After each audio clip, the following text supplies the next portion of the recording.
మీరు గమనించారా? మనీ మీ దగ్గరికి వస్తుంది, కానీ స్టే అవ్వదు.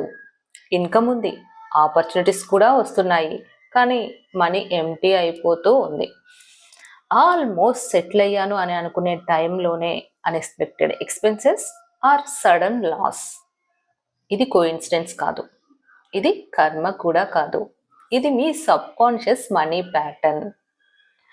మీరు మీ లోపల ఈ విధంగా బిలీవ్ చేశారు, మనీ నా దగ్గర స్టే అవ్వదు, మనీని నేను హ్యాండిల్ చేయలేను అనేసి.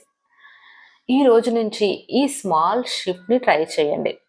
మనీ మీ దగ్గరికి వచ్చిన ప్రతిసారి కూడా గ్రాటిట్యూడ్ అండ్ సేఫ్టీని ఫీల్ చేయండి. ప్రతిరోజు ఈ విధంగా చెప్పండి, నా దగ్గర మనీ సేఫ్గా ఉంటుంది అనేసి. మీరు మనీని అట్రాక్ట్ చేయడం కాదు, మనీని హోల్డ్ చేయడం కూడా నేర్చుకోవాలి. రియల్ మనీ మేనిఫెస్టేషన్ కోసం నా పేజ్ని ఫాలో చేయండి.